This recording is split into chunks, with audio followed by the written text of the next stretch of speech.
अस्सलाम वालेकुम नाज़रीन, एसजी पॉडकास्ट के साथ मैं हूं आपकी मेज़बान फ़िज़ा हुसैन। नाज़रीन, आज मेरे मेहमान हैं प्राइम मिनिस्टर यूथ प्रोग्राम के कोऑर्डिनेटर हबीबुर रहमान संघेड़ा साहब। नून लीग से वाबस्तगी है। आइए इनसे जानते हैं कि ये प्राइम मिनिस्टर यूथ के जो कोऑर्डिनेटर हैं, इसके पीछे इनका क्या विजन है, क्या हिकमत अमली है, स्टूडेंट्स के लिए क्या क्या प्लान्स हैं, क्योंकि यंगस्टर्स के बहुत से मसाइल हैं, रोज़गार के, तालीम के, तो ये उनको किस तरह से देखते हैं, किस तरह से जो नौजवान हैं उनकी उम्मीदों पर पूरा उतरने के लिए क्या क्या हिकमत अमली इन्होंने प्लान की हुई है। अस्सलाम वालेकुम सर। वालेकुम सलाम। कैसे हैं आप? अल्हम्दुलिल्लाह ठीक। सर, सबसे पहले आपकी जो सियासी ज़िंदगी है, सबसे पहले तो मैं शुक्रिया अदा करता हूँ एसजी न्यूज़ का और उनकी टीम का, जिन्होंने मुझे मदऊ किया और मुझे यहाँ पे मौका दिया। Welcome sir, most welcome. Sir, सबसे पहले हम आपकी सियासी ज़िंदगी के बारे में पूछेंगे कि आप कॉलेज के ज़माने से नून लीग से वाबस्ता हैं और अभी भी आप नून लीग में ही शामिल हैं। बुरा वक्त आया, आपने तब भी नहीं छोड़ा, थोड़ा इसके हवाले से हमें बताएं। जी अल्हम्दुलिल्लाह, शुरू से स्टूडेंट लाइफ से आपने मुशर्रफ का दौर भी देखा। बिल्कुल। मेरे ख्याल में हमारी ज़िंदगी में तो मुशर्रफ दौर ही आया। तो मुशर्रफ का जो दौर था वो बड़ा जो है ना हमारे लिए मुश्किल दौर था। और उस दौर से लेके शुरू से स्टूडेंट तंजीम चलाते रहे। जब कॉलेज में विलायसन कॉलेज में उस टाइम तंजीम में शुरू हुए और मुशर्रफ का दौर भी देखा और उसमें एहतजाज भी किए। फिर अल्हम्दुलिल्लाह अपनी जमात के साथ खड़े रहे। उसके बाद हमारा यूथ विंग का मुल्तान डिवीज़न का नोटिफिकेशन हो गया। पहले मैं MSF का मुल्तान डिवीज़न का प्रेसिडेंट रहा हूँ, फिर यूथ विंग का मुल्तान डिवीज़न का प्रेसिडेंट रहा। सर, आपकी हालिया तकर्री हुई प्राइम मिनिस्टर यूथ प्रोग्राम में, तो इसके पीछे आपका क्या विजन है, क्या हिकमत अमली है?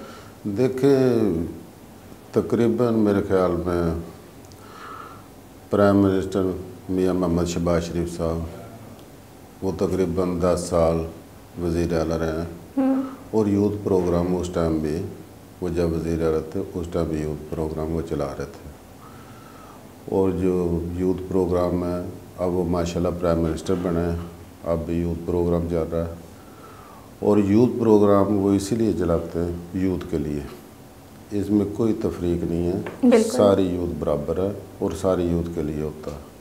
और अब अल्हम्दुलिल्लाह उन्होंने कभी किसी तफरीक में डाला भी नहीं है और किसी को कोई ये नहीं कोई PTI के हैं, कोई किसी तंजीम के हैं या किसी तंजीम के, इसमें कोई फ़र्क नहीं है। यानी कि नौजवान है तो वो सब पार्टी के हैं, वो सब पार्टी के हैं, वो यूथ के हैं। और वो अपना जो है ना यूथ के वाले से कोई भी नौजवान अपना टैलेंट दिखा सकता है।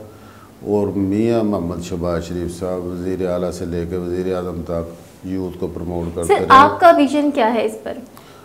मेरा विजन ये है, जैसे अब ये हमारे नौजवान हैं ये सारा दिन स्मार्टफोन पे लगे रहते हैं। एग्जैक्टली। और बाहर नहीं निकलते घरों से। और अब बड़ी आगे जाके बड़ी टफ लाइफ है। एग्जैक्टली, बिल्कुल।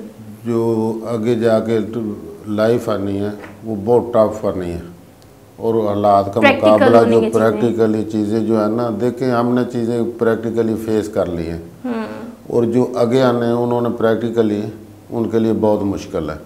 मैंने वो भी बच्चे देखे हैं जो करोड़ों अरबोपति हैं, उनको बेटों को भी देखा वो परेशान है। हमारे बेटे आगे जाके नहीं कर सके काम, वो बाहर के मुल्क भेज रहे हैं।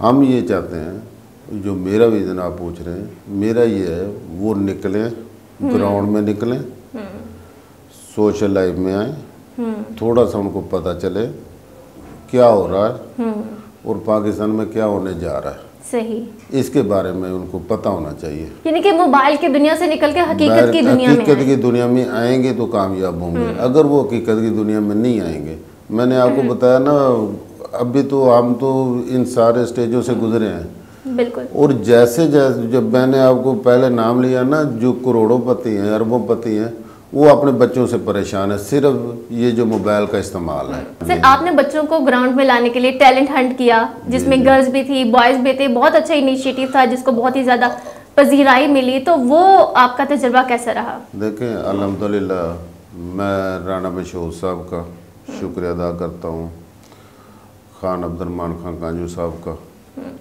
वज़ीर आज़म साहब जो यूथ के मैंने पहले का वज़ीर आला टाइम से ये कर रहे हैं, और मुल्तान में जो यूथ है ये प्रोग्राम हुआ है प्राइम मिनिस्टर लाहौर कलंदर के वाले से, मुल्तान से अच्छा प्रोग्राम कहीं नहीं हुआ। बिल्कुल। और वहाँ पे जो भी आपके रिपोर्टर गए होंगे देखने के लिए या वो करने के लिए, तो अल्हम्दुलिल्लाह मुल्तान में सबसे ज़्यादा यूथ निकली है, और यूथ भी निकली है। और इसमें सबसे खुशी की बात ये है, देखें हम जनूबी पंजाब में रहते हैं, हम अब भी उसी तरह लड़कियां जो हैं वो घर से बाहर नहीं निकल सकती। एग्जैक्टली। लड़कियों को पढ़ने के लिए खुद छोड़ने जाना है, लड़कियों के ऊपर इत्मीनान नहीं करना। बिल्कुल। और इस प्रोग्राम की वजह से लड़कियां जो जितनी लड़कियों ने हिस्सा लिया है, मैं यूनिवर्सिटी की इंतज़ामिया का भी शुक्रिया अदा करता हूँ, उन्होंने बड़ा अच्छा किरदार अदा किया और लड़कियों को मौका मिला। सर आपने बिल्कुल सही कहा, जैसे मैंने भी ये कवरेज की थी इसकी, जी। तो मुझे भी बहुत ज़्यादा खुशी हुई कि सिर्फ मुल्तान की नहीं, मुल्तान में भी बहुत ज़्यादा थी, जो हमारे छोटे छोटे कस्बात थे वहाँ की लड़कियाँ, और ऐसी लड़कियाँ भी शामिल थी जो किसी स्कूल कॉलेज में नहीं पढ़ रही थी, लेकिन उनके अंदर स्किल था, तो उनकी स्किल को पॉलिश करने के लिए उनके पेरेंट्स ने भेजा, तो ये बहुत अच्छा इकदाम था। देखें, जब मैं उधर गया तो वहाँ पे मैंने मुख्तलिफ लड़कियों से बात की, बच्चियाँ हमारी बहनें हैं, बेटियाँ हैं, उनसे जब बात की तो देहात से, और देहात भी कौन से, आपके जो अब्दुल हकीम के अब्दुल हकीम की शहर नहीं, अब्दुल हकीम के भी देहात की बात करें, बिल्कुल वहाँ से लड़कियाँ आई हुई थी। और मुझे खुशी इस बात की हुई, हमारे जनूबी पंजाब में पहला प्रोग्राम कोई इस तरह हुआ है, प्राइम मिनिस्टर यूथ प्रोग्राम जो उन्होंने बनाया है लाहौर कलंदर के इश्तराक से, पहला प्रोग्राम ऐसा हुआ है जिसमें लड़कियों की भरपूर शिरकत हुई और लड़कों ने भरपूर शिरकत की, और मेरे ख्याल में लड़कियों की तादाद लड़कों से ज़्यादा थी। एग्जैक्टली, बिल्कुल। तो ये बड़ी खुशी की बात है, और ये लड़कियों के लिए भी खुशी की बात है, और लड़कियां बड़ी खुश थी। और उधर किसी किस्म का कोई भी, देखें इस तरह के इवेंट में कोई ना कोई हो जाता है, कोई ना कोई मिसहैब हो जाता है, या कोई ना कोई लड़कियों को शिकायत होती है लड़कों से या किसी तरीके से, और उधर अल्हम्दुलिल्लाह लड़कियां भी खुश थी, और वो खुशी से दे रही थी और कॉन्फिडेंस के साथ दे रही थी, उनमें कॉन्फिडेंस था, वो किसी किस्म का कॉन्फिडेंस उनका लूज नहीं था। सर लड़के भी बहुत पुरजोश थे, लड़कियां भी बहुत पुरजोश थी, बहुत एक्सपेक्टेशंस हैं आपसे, तो आप लोगों ने क्या क्या टारगेट फिक्स किए हैं कि हमने पहले ये टारगेट अचीव करना है, फिर ये देखिए अल्हम्दुलिल्लाह पहला टारगेट तो मुल्तान वालों ने देख लिया, बहुत अच्छा रहा और बहुत अच्छा एक्सपीरियंस रहा। अब दूसरे जो टारगेट है हमारी यूथ में तकरीबन 13 से 14 चीज़ मुख्तलिफ जो है ना नौजवानों के हवाले से वो आती हैं, वो डिजिटल ऐप पे मौजूद है। तो अभी वो मैं पूरी डिटेल तो नहीं लेके आया, वो डिजिटल है वो सारी यूथ के रिलेटेड है। तो इंशाल्लाह यूथ के लिए जैसे आईटी है, सर मैं यही पूछने लगी थी, जैसे कोई स्किल्स, कोई तरबियती प्रोग्राम्स वो भी अरेंज हैं? हाँ जी अल्हम्दुलिल्लाह आईटी के शोबे में हम जो है ना यूथ को करेंगे सही, क्योंकि आगे दौर ही आईटी का है, और बाकायदा क्लासेस देंगे, और बाकायदा पूरा एक अदारा लेके इंशाल्लाह इसी पे फोकस करके इसी को लेके आएंगे, और जो हमारे यूथ प्रोग्राम में दे रहे हैं और हम मुल्तान के लिए भी इंशाल्लाह लेके आएंगे। सही। अच्छा सर, आपने किसी एनजीओ से या किसी से पार्टनरशिप के ज़रिए भी इस तरह की चीज़ों के साथ कोलैबोरेट किया, इदारों को शामिल किया, कॉलेजेस को शामिल किया कि हमारे बच्चे इनको तरबियत देने, जैसे अब खेल का है, आप यूनिवर्सिटी से, एनजीओ से आपने कोई उनके साथ रब्ता किया? नहीं, मेरा नहीं ख्याल हमारे चेयरमैन साहब ने या हमने कभी किसी एनजीओ की तरफ रब्ता इरादा है? नहीं, हमारा कोई एनजीओ की तरफ से इरादा नहीं है। हमारा ज़्यादा होगा तो ये जो कॉलेज है या यूनिवर्सिटी है इनकी तरफ से ज़्यादा है, हम इनको फोकस करेंगे और यहाँ पे ज़्यादा से ज़्यादा अवेयरनेस देंगे यूथ प्रोग्राम के हवाले से। और पंजाब कॉलेज है, मुख्तलिफ कॉलेज हैं, उनको फोकस करेंगे, एनजीओ को हमें सही, यानी कि आप जो सरकारी इदारे हैं उन पर फोकस रखेंगे, जो एनजीओ हैं उनकी अभी ज़रूरत नहीं लगती आपको? सही जी। एनजीओ में ये होता है ना, एनजीओ तो फिर अपनी मर्जी के वो करेगी। हमने तो हर किस्म का लड़का लेना ना, हर किस्म की लड़की जो है ना, जो इस तरीके से जिनमें टैलेंट मौजूद होगा, हमने उसको जो है ना उसके टैलेंट के मुताबिक उसको उसकी जगह देनी है। बिल्कुल। एनजीओ वालों को लेके आएंगे तो फिर तो हम नहीं चल सकेंगे ना सही तरीके से, जो मैं समझता हूँ। नहीं, बिल्कुल सही है। अच्छा सर, हमारे नौजवानों के मसाइल इतने ज़्यादा हैं कि वो फोकस नहीं कर पाते। तालीम का मसला है, खाने का मसला है, रिहाइश का मसला है, सेहत का मसला है। अब हमारी नौजवान है, पहले ये होता था कि जो बच्चे होते थे कहते थे बचपन में एंजॉय करें, जब वो बड़े होते थे फिर उन्हें पता चलता था इतने मसाइल है। लेकिन आजकल मसाइल ये इतने बढ़ गए हैं कि हमारा जो नौजवान तबका है उस पर ही ये सारा प्रेशर आ चुका है। अब बच्चा भी कमाता है, बड़ा भी कमाता है, तो घर का गुजारा होता है। तो ये जो मसाइल है, इनमें से कौन कौन से मसाइल आपने प्रायोरिटीज़ पर रखे हुए हैं हुकूमत ने कि कौन कौन से हम पहले हल करेंगे ताकि हमारे जो नौजवान है वो आगे स्किल्स की तरफ आए?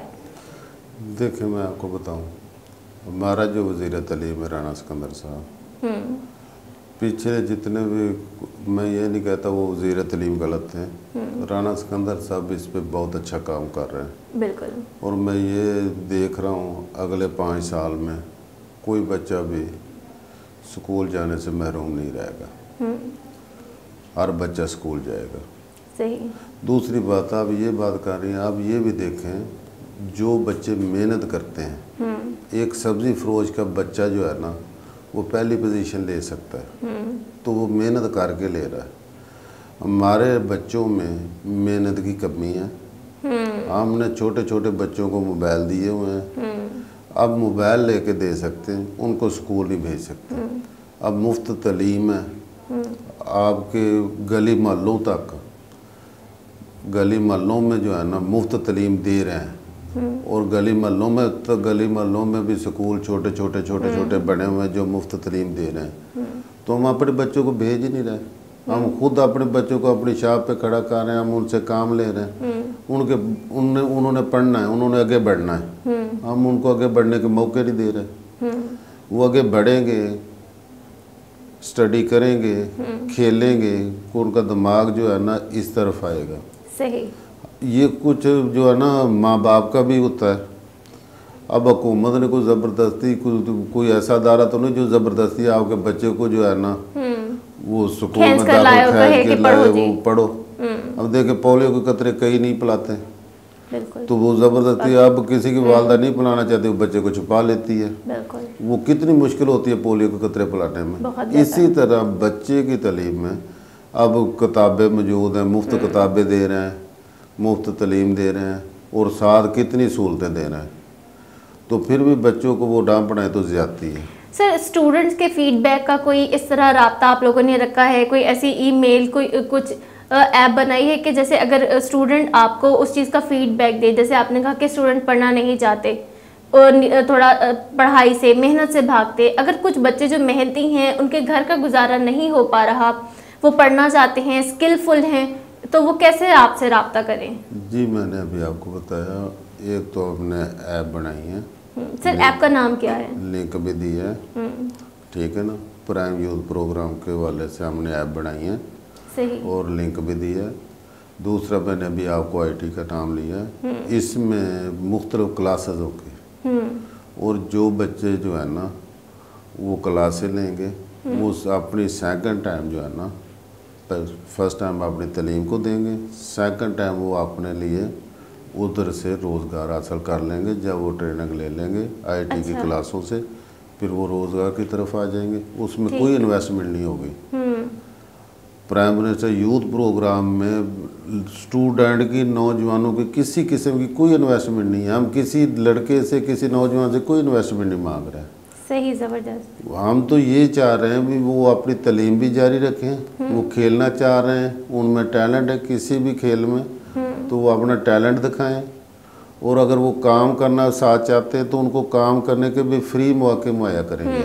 उनमें किसी किस्म की कोई उनसे फीस नहीं ली जाएगी, हर चीज़ फ्री है अल्हम्दुलिल्लाह। ठीक, यानी कि जो हमारा टैलेंट हंट था उसमें भी हम देखें तो इस तरह की चीज़ नज़र आती है कि जो लड़कियां दूर दराज से आई थी, जो पढ़ी लिखी नहीं थी, उन्हें भी मौका दिया गया और जो पढ़ी लिखी थी उन्हें तो फिर आगे अपॉर्चुनिटीज़ हैं ही हैं।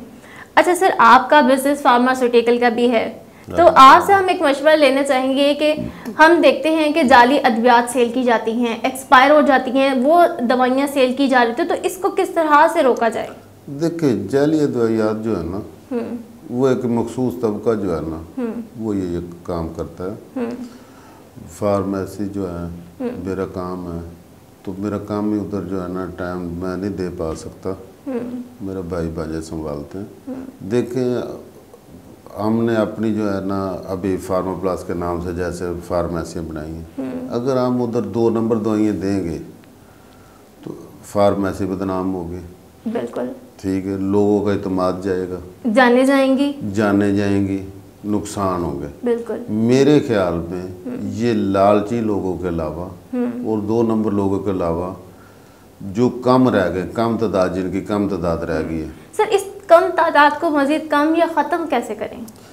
इसको ख़त्म करने के लिए मजीद इक़दाम करने पड़ेंगे हुकूमत को मजीद इस पे जो है ना फोकस। इसके लिए भी स्पेशल जैसे मुख्तलिफ महकमों में फोर्स बनाइए। अब देखें ना आप, इसमें कोई फोर्स नहीं है, इसमें एक ही महकमे को इख्तियार दिया हुआ है। एग्जैक्टली अब आपको थोड़ी सी अगर आप मौका दें तो मैं आपको थोड़ा सा बताऊं। देखिए, ये सबसे अहम चीज़ ये है, बिल्कुल, इंसानी जो है ना ज़िंदगी, और कोई गलत दवाई या 2 नंबर दवाई अगर कोई खा लेता है तो उसकी ज़िंदगी जा सकती है, फौरी रिएक्शन हो जाएगा। बिल्कुल। अब इसके लिए हमारी कौन सी फोर्स है? सिर्फ ड्रग इंस्पेक्टर, ड्रग इंस्पेक्टरों की मंथली लगी हुई है। सही, यानी कि दोनों तरफ से सिलसिला है। इस वजह से मैं कह रहा हूँ, अगर कोई देखे ना कौन सी फोर्स है, ड्रग इंस्पेक्टर के अलावा कौन है? कोई भी नहीं है। इस महकमे में कोई फोर्स होनी चाहिए ना, ड्रग इंस्पेक्टर के ऊपर भी कोई फोर्स होनी चाहिए। जैसे सीसीडी है, पीरा फोर्स है, तो इसकी भी होनी चाहिए। तो मरियम नवाज साहिबा सुन लें कि इसके लिए भी आपको फोर्स बनाना पड़ेगी, तभी जो जिंदगियां हैं वो महफूज होंगी। और इस तरह से जो जाली लोग हैं, जाली चीज़ें बनाते हैं जिनमें हवस पैसे का है, वो इस तरह से कंट्रोल होगा। बिल्कुल ऐसे, एग्जैक्टली सही। और जैसे हम देखते हैं कि अगर मुल्क में कोरोना आ जाता है, ऐसी वबा आ जाती है जिसमें सब लपेट में आते हैं, छोटे छोटे लोग भी 10 रुपए की चीज़ को 100 की बना के बेच देते हैं। मतलब ऐसा वक्त जिसमें सबको साथ होना चाहिए, सब अपने अपने फिरौन बन जाते हैं। मास्क 10 का आता है, 100 रुपए का मिलता है, 1000 का मिलता है। देखिए, मैं इसका आपको एक्सपीरियंस जो है ना, मेरा जो इस कोरोना में एक्सपीरियंस होया, अल्लाह ताला माफ़ करे, अल्लाह ताला हमारे मुल्क को इस वबा से बचाए, बल्कि पूरी दुनिया को इस वबा से बचाए। इसमें लोग अरबोपति हुए। बिल्कुल बिल्कुल, नो डाउट। लोग जो अरबोपति, लोगों ने जिनके काम जो है ना बिजनेस, लोगों के बिजनेस बढ़े हैं। लोग कहते हैं ना बिजनेस में अपना कोरोना में बिजनेस कम हुए हैं, मैंने लोगों को अरबोपति होते देखा है। ऐसे ही है, बिल्कुल। और लोगों में किसी किस्म का भी दर्द महसूस नहीं करते। जब ये दर्द महसूस करेंगे, अब मास्क की बात कर रहे हैं, अब वही मास्क 10 रुपए का मिल रहा है। एग्जैक्टली। ठीक है ना, उस टाइम वही मास्क जो है वो 200 का भी नहीं मिल रहा था। सर 1500 तक का मिला है। 1500 तक का मिला है। और वो जो कंपनी बना रही थी या जो भी उसको कर रहा था, तो उसको भी शर्म नहीं आई। इस टाइम दूसरे मालिक को देख, कंपनियों के अलावा ये था कि जिस भी बंदे के हाथ में आता है उसे लगता है मेरे हाथ में तो कोई चाबी आ गई है, कैश कर लो जितना मर्जी कैश करना है। मैं आपको बताता हूँ ना, उसमें खुल के बता रहा हूँ आपको जो बात है ना, क्यों मेरा बिजनेस है, उसमें इन्होंने उसी को देते थे माल जो आगे उनको महंगा जाके बेचता था। बिल्कुल ठीक है, उसके अलावा कोई नहीं खरीद सकता था। जैसे आपको उन्होंने किया है तो आपको ही देना है और हमें आपसे ही मिलना है। बिल्कुल। और जब आपसे चीज़ लेनी है तो आप ही चीज़ देंगी, आपके पास ही होगी, तो वो महंगा ऑटोमेटिक जाएगा। अब 1500-2000 का मास्क उस टाइम बिका है, तो उस पर क्या एक्शन हुआ है? कोई एक्शन हुआ है? लोगों ने क्या क्या चीज़ें नहीं बेची उस टाइम, क्या क्या चीज़ें नहीं दी कि ये कोरोना के नाम पे ये चीज़ ले लें आप, उन्होंने अपनी मेडिसिन कौन कौन सी नहीं बेची।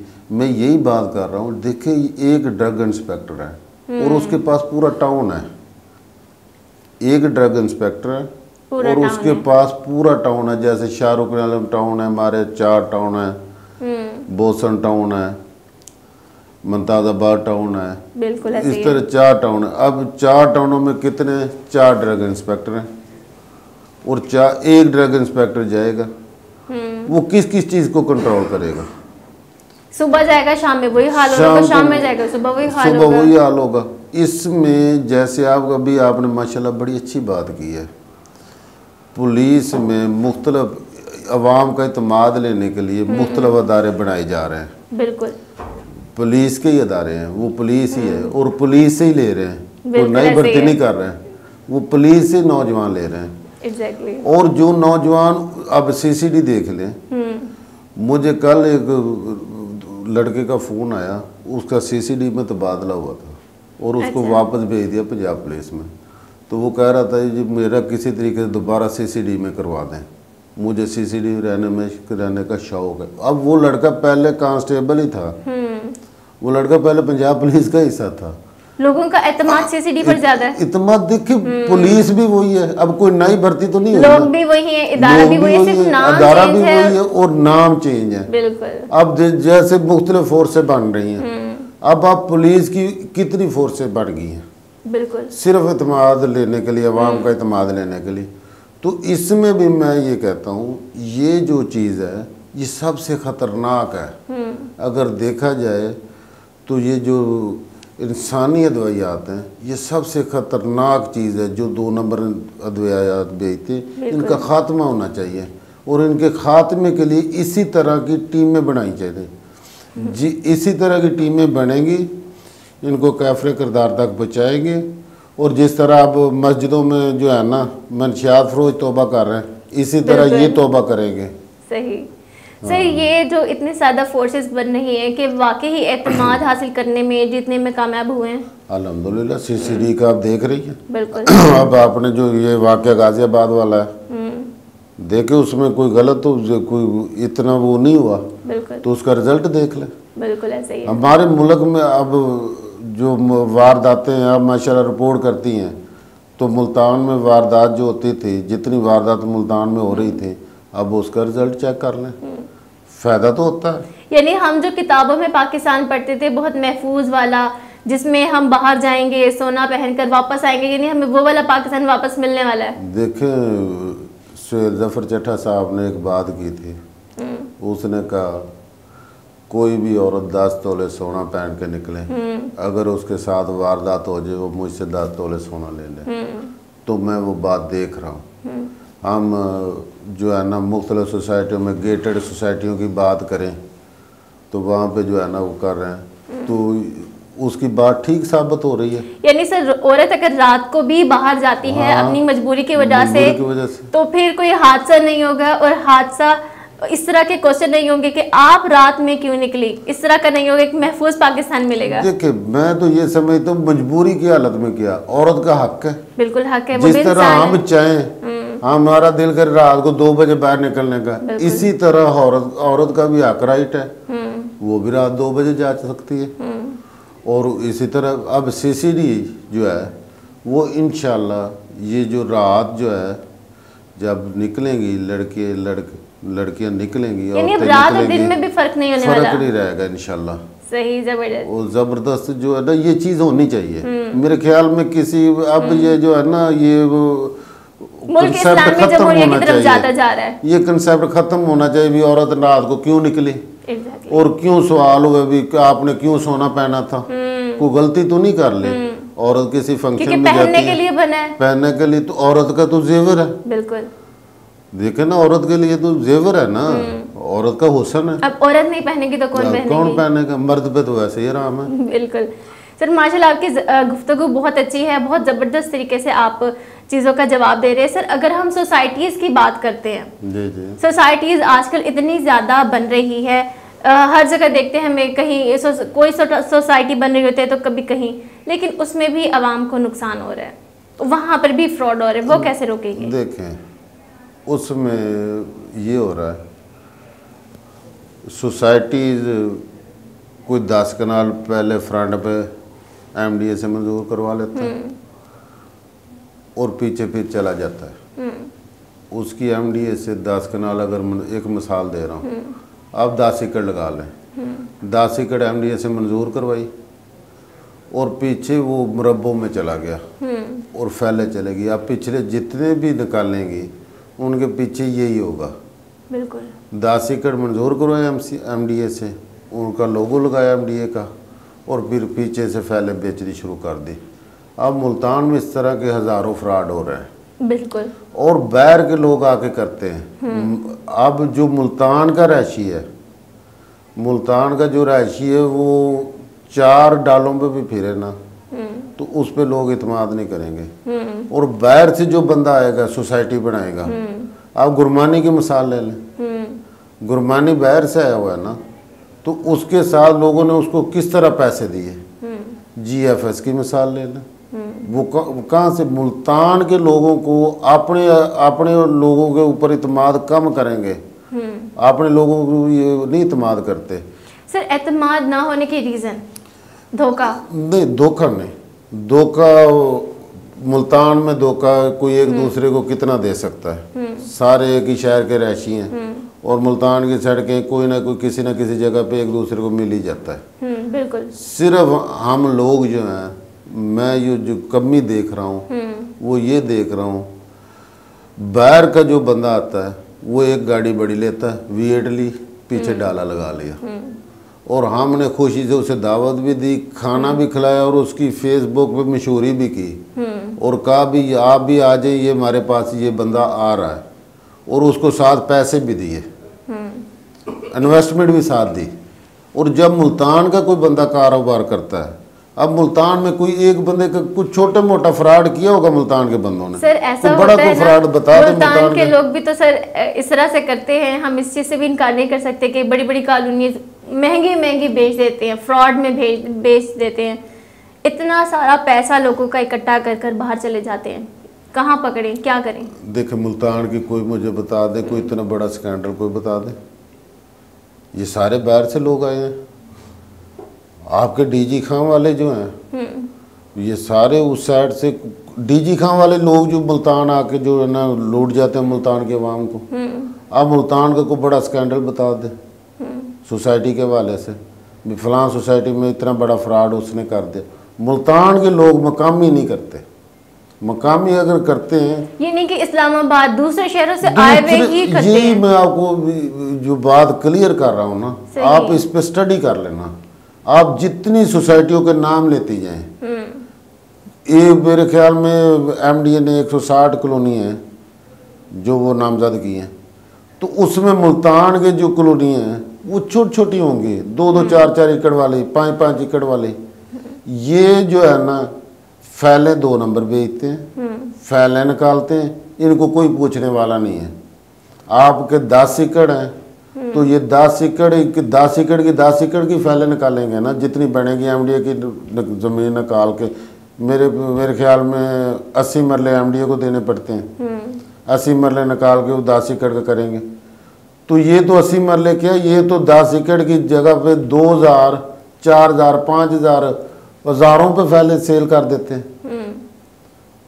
तो ये सारे जो आप इस पे स्टडी करना, यानी अगर मुल्तान के लोग धोखे से बचना चाहते हैं तो वो सिर्फ मुल्तान के लोगों से लें, बाकी जो लाहौर, इस्लामाबाद, कराची, उनसे राब्ता ना करें। हाँ देखिए, अब आपके साथ फ्रॉड हुआ है, मैं एक मिसाल दे रहा हूँ, जी बिल्कुल एग्जाम्पल दे रहा हूँ। आपके साथ फ्रॉड हुआ, एक तो आपके साथ फ्रॉड हो गया, दूसरा आप बंदे के पीछे कहाँ जाएंगी, कराची जाएंगी या लाहौर जाएंगी या इस्लामाबाद जाएंगी। आज जो एक्सपेंस है तो उतने का तो आपको प्लान नहीं होगा, जितने चक्कर उसके पीछे लग जाएंगे। बिल्कुल। तो मुल्तान के इसलिए मैं कहता हूँ, देखिए मेरी को कॉलोनी नहीं है, बिल्कुल मेरा कोई कारोबार नहीं है। मुल्तान का मैं इसलिए कहता हूँ, देखिए मुल्तान में किसी न किसी को कह के, अगर मुल्तान के किसी बंदे ने आपके साथ फ्रॉड किया, कहीं ना कहीं से मतलब रिसोर्सेज करके आप पैसे वापस ले सकते हैं। पैसे वापस ले सकता है। सर बहुत बहुत शुक्रिया, आपने हमें टाइम दिया, अपना कीमती वक्त दिया, फार्मास्यूटिकल के हवाले से बहुत अच्छे मशवरे दिए, सोसाइटी के हवाले से कि किस तरह से लोग फ्रॉड से बच सकते हैं और जो यंगस्टर्स हैं उनके लिए आपका विजन बहुत ही ज़बरदस्त है। तो बहुत बहुत शुक्रिया आपका। नाज़रीन, उम्मीद करती हूँ आपको ये पॉडकास्ट पसंद आया होगा। अपनी मेज़बान फ़िज़ा हुसैन को इजाज़त दे। अल्लाह हाफ़िज़।